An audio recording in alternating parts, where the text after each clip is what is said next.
క్రీస్తునందు గురిపోయిన సహోదరి సహోదరులకు యేసుక్రీస్తు నామములో శుభములు. దేవుని యొక్క కృప మీకు కలుగును గాక. ఈరోజు దేవుడు మనకి ఇచ్చిన మాట ప్రసంగి గ్రంథము 4వ అధ్యాయము 10వ వచనము. వాడు పడిపోయినను ఒకడు తన తోడివాణ్ణి లేవనెత్తును, అయితే ఒంటరిగాడు పడిపోయిన ఎడల వానికి శ్రమయే కలుగును, వాణ్ణి లేవనెత్తువాడు లేకపోవును. ఈ మాటలు ప్రసంగి గ్రంథంలో చూస్తాము. సొలొమోను మహారాజు ఈ మాటలు తెలియజేస్తున్నట్లుగా మనం చూడగలం.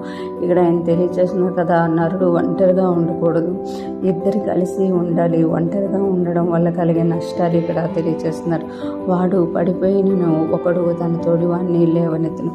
అంటే ఒంటరిగా ఉన్నవాడు ఒకవేళ పడిపోతే, ఇద్దరు కలిసి ఉన్నారనుకోండి, ఒకడు పడిపోతే ఒకడు వాడికి లేపుతాడు, ఒకడు వాడికి సహాయం చేస్తాడు అని తెలియజేస్తున్నాడు. అదే ఒక్కడే ఉన్నాడు అనుకోండి, ఒంటరిగాడు పడిపోయిన ఎట్లా వానికి శ్రమయే కలుగును. ఒంటరిగా ఉన్నాడు పడిపోతే వానికి శ్రమే కలుగుతుంది, కానీ వాడిని లేవనెత్తేవాడు లేకపోవును అని ఇక్కడ సొలొమోను మహారాజు తెలియజేస్తున్నారు. ఇది మనకు అందరికీ తెలిసిన సత్యం అన్నమాట. ఫ్రెండ్స్ అయినా ఎవరైనా ఒక్కరు తోడు అనేది మనకు ఉండాలి. ఒంటరిగా ఉండడం వల్ల మనం ఏమైపోతాము అని అంటే కృంగిపోతాము. శ్రమ వచ్చినప్పుడు, పడిపోయినప్పుడు లేవనెత్తేవాడు ఉండాలి అని ఇక్కడ సొలొమోను మహారాజు తెలియజేస్తున్నట్లుగా మనం చూడగలం.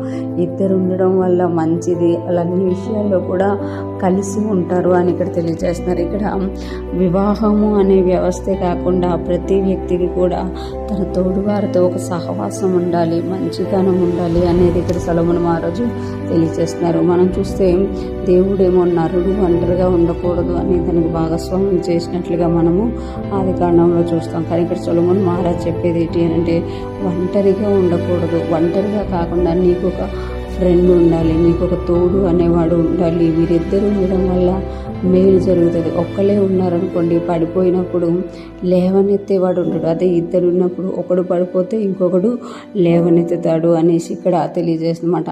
అదే ఒంటరితనంలో ఉండిపోతే ఏది వచ్చినా కూడా ఆ ఒక్కలే ఉండిపోతారు. వాళ్ళ యొక్క ఎమోషన్స్ అయినా, ఫీలింగ్స్ అయినా, వాళ్ళ యొక్క భావోద్రేకాలు ఎవరికి తెలియజేయలేక అలాగ ఉండిపోవడం వల్ల కూడా వాళ్ళు కృంగిపోతారు అని ఇక్కడ సొలొమోను మహారాజు తెలియజేస్తుందన్నమాట. ఇక్కడ మనం చూసుకుంటే ఒంటరిగా ఉన్నవాడికి ఉన్న నష్టాలని సొలొమోను మహారాజు తెలియజేస్తూ, అదే ఇద్దరు ఉంటే మంచిది, ఇద్దరు కలిసి ఉండడం వల్ల మంచిది అని కూడా తెలియజేస్తున్నారు. ఇది వివాహ వ్యవస్థకి మరియు మంచి ఫ్రెండ్షిప్ కూడా తెలియజేస్తున్నట్టుగా సొలొమోను మహారాజు ఇక్కడ తెలియజేస్తున్నమాట. ఒంటరిగా ఉండి ఎంత నువ్వు సంపాదించినా అది వ్యర్థమైపోతుంది. అది ఇద్దరు ఉన్నప్పుడు ఆ షేరింగ్లో ఆనందం ఉంటుంది అని ఇక్కడ సొలొమోను మహారాజు తెలియజేస్తుందన్నమాట. ఈరోజు ఫ్రెష్ మనం వింటున్న ప్రతి ఒక్కరూ జ్ఞాపకం చేసుకోవాలి.